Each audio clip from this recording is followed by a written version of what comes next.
Hi, everybody. Okay, so this is my first update to give you guys an update on how I'm preparing for my mission trip. First of all, I want to thank you. You are one of my supporters. You are somebody who has really invested into sending me. You've partnered with God, and I know you already know this, but I'm super thankful for you. God began to put this mission on my heart over a year ago. And so I want to tell you a quick story. And I feel like this would be a great way to kickstart my updates to you guys. Okay. So last year, after I came from Israel, while I was in Israel, God was really dealing with my heart about the nations. And He's really been dealing with me for about a few years, ever since I moved to Virginia Beach.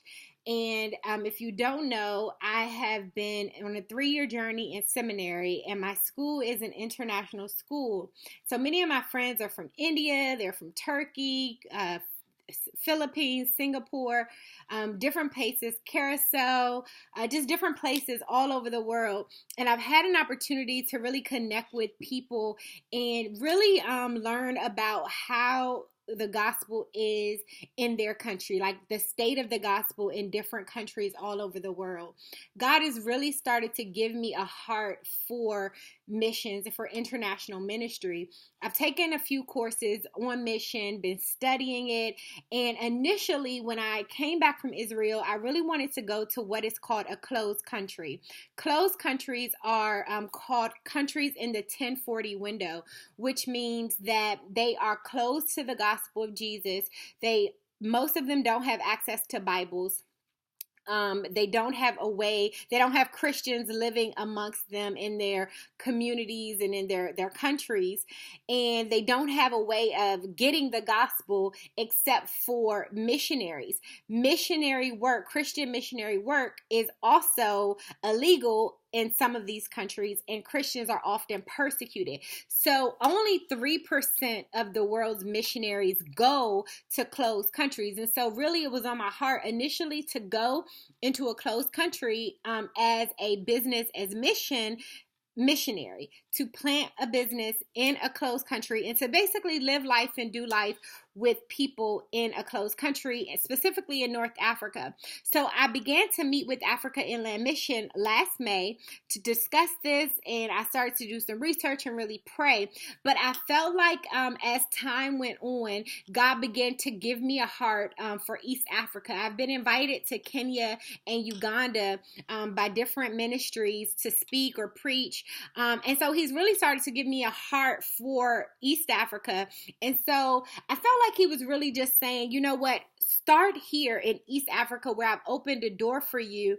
And then also, learn the mission field, get used to being a missionary, get used to international culture, African culture, Muslim culture. And then, perhaps maybe He's saying, He'll launch me in a different place next time or in the future. So that's kind of how, I started to get the bug for mission. I really just feel like He has been calling me, preparing me, equipping me for it. Again, I've been working in different ministries as well, international ministries, and I'm in an international community. So how am I preparing? I want to keep this video 5 minutes or less, okay? So I'm going to hurry it up. I have about a minute left. So basically, in preparation for the mission, of course, I've been doing a lot of praying. I've been doing some fasting. And I've also really just been reading. There are a couple of books that they recommend. And so I'll show you those next time. I've been reading, of course, fundraising, reaching out to different partners and to different people who want to be involved and who have supported me and who I know have a heart for the nations and missions. And for a while, I was honestly starting to work in my own strength. How much money do I have to raise? Well, I have to raise, my budget is $5,885. Here's where we are so far. Thanks to you. We're at about $23 or $2,400 raised so far, which is really, really good. I have a couple of deadlines. By August 1st, I had to have raised $2,000 for the plane tickets. In a week and a half, I have to basically have another $1,500 or so. So needing to kind of raise additional support. And then of course they want me to have all of my support secured by the time I leave on September 1st. Okay, so we've gone over the 5-minute mark. I'll keep this pretty short. So that's where we are so far. I feel like God is going to do it. Really, for a while I was beginning to operate in my own strength, thinking I had to do this and that and this, and I was getting concerned when days went by and nobody would support. And of course the enemy started to talk to me about, how I was unfit or unworthy or stupid or silly and things like that. But I know that God called me to this. I'm going to tell you the story in the next video, probably, about how many times he confirmed and actually how he confirmed this for me. So that might be a public video that I do, but I just wanted to send you all an update while I'm still here in the U.S., let you know how much I appreciate and love you. And I just thank you so much. Also, in this email, I've included a link to our initiative that the company has started, which is called Write It Off.